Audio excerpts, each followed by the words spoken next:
It's me again. We're going to talk about completing the square, which is almost our last method to solving quadratics. Woo! So we are going to complete the square. Now, this is meticulous, but it's not too hard. Alright, as long as you follow the steps set forth. So step number one. Okay, step number one is we're going to move this constant, or the c term, because again this is the c term in the standard form, which is the constant, to the other side of the equal sign. Alright, so I'm going to move this minus 9 over here to the right side of the equal sign. Again, the way I move that is to add 9 to both sides. I'm going to do the inverse operation. So I've got x squared minus 8x, leave your blank space, equals 9. Now, there is a song by Taylor Swift called Blank Space, right? And that's what comes to mind when we are completing the square. Taylor Swift sings Blank Space, right? So anytime you think about completing the square, I want you to start singing a little Taylor Swift in my song. You know what I'm talking about? Alright, so think Taylor Swift. So we're going to leave it blank. Okay, I've got x squared minus 8x blank equals 9. Right? All I did was step number one, move the constant to the other side. Step number two is we're going to take our b term, we're going to divide by 2, and we're going to square it. Okay, so take the middle, divide by 2, and square it. Again, we're taking our b term, which is a negative 8, dividing by 2 and squaring it. Now, you can take the negative 8. It doesn't matter because it's going to come out positive whenever you square it. Doesn't matter. So take 8, divide by 2, which is 4. 4 squared is 16. That's what you're going to fill in the blank space with. Okay, that's what you're going to fill in Taylor Swift with, right? So I'm going to take that blank space that was right here, and I'm adding 16 to both sides of my equal sign. So we had that 9 over here. I'm now adding a 16 in the blank space and a 16 to that side, because what you've got to do to one, you do to the other. Now I'm going to factor this. Oh my gosh, I know, factoring. This should become a perfect square. What I mean by that is you're looking for factors of 16 that add to give you 8. And when I say perfect square, it should be the same number, right? So two factors of 16 that add to give you 8 should be 4 and 4. Again, they're going to both be minus because I've got to multiply to get a positive but add to get a negative. So you see how I said this is a perfect square because those are the same exact parentheses. Since those are the same exact parentheses, we could write it like this. X minus 4 squared equals 9 plus 16. Okay, now we've got to clean this up a little bit. Okay, so 9 plus 16 is 25. So x minus 4 squared equals 25. Now, to get x minus 4 by itself, I'm going to do the opposite of squaring something, which is to take the square root. Just like we did yesterday on the square root method. So we're going to take the square root of both sides. That goes away, and I've got x minus 4 equals 25 is a perfect square. And again, anytime we have the square root, we have a positive and a negative solution. So plus or minus 5. So x minus 4 equals plus or minus 5. Now to get x by itself, I'm going to move this 4 to the other side by adding 4. And so I get x equals 4 plus 5 and 4 minus 5. You're going to have two solutions.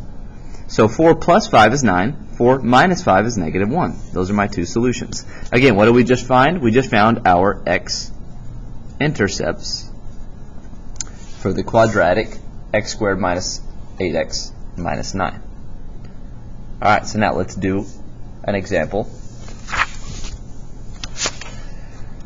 Once again, okay, I'm going to move the constant to the other side. Now, you can see my two notes here. Remember, Taylor Swift, right, completing the square, Taylor Swift, leave a blank space. But now, ensure that a is equal to 1. In this case, it's not. It's 4.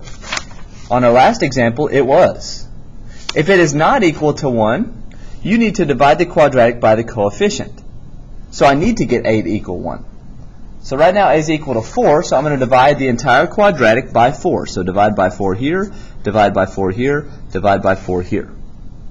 So that quadratic then becomes x squared minus 2x minus 8 equals 0.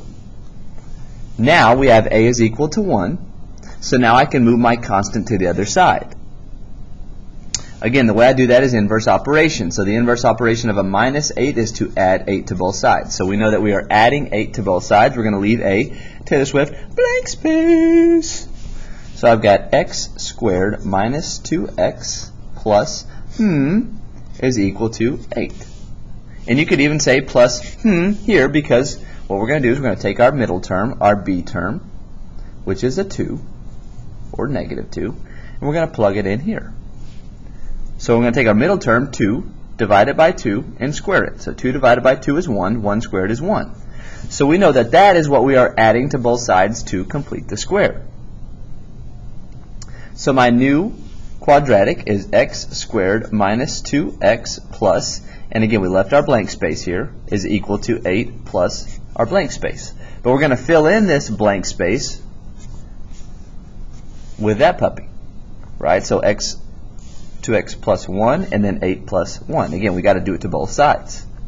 So what I should have done is I should have just made this a factorable perfect square. And what I mean by that is we're going to set up our two parentheses. An x minus goes in both of them. I'm looking for factors of 1 that add to give me 2. Well, obviously 1 times 1 is going to multiply to give me 1, but add to give me 2. So again, it's a perfect square because it's the same parentheses. So we could write that as x minus 1 squared, because how many of those x minus 1s do we have? We got 2 of them. 2 times. And that's equal to 8 plus 1 is, I know, very hard, that's 9. Now, once again, we are going to solve for x, right? Okay, well, the way I need to get rid of this squared sign is to take the square root. So I'm taking the square root of x minus 1 squared, and I'm taking the square root of 9. I'm square rooting both sides. So it says take the square root of both sides. Remember, the square root of the number has a positive and a negative value. Okay, so the square root of 9 is a perfect square, plus or minus 3.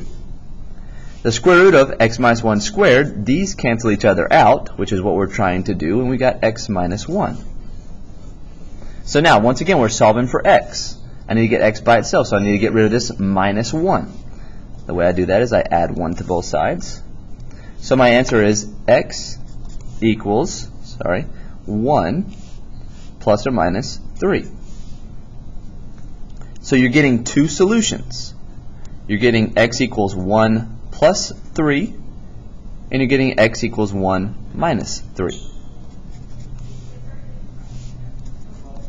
So 1 plus 3 is 4. 1 minus 3 is negative 2. There are your two answers. So again, do not forget that's a plus or minus when you take the square root. Because a positive 3 times a positive 3 gives me 9, and a negative 3 times a negative 3 also gives me 9, which is why I have a plus, a positive root, and I have a negative root, plus or minus. That is called blank space Taylor Swift.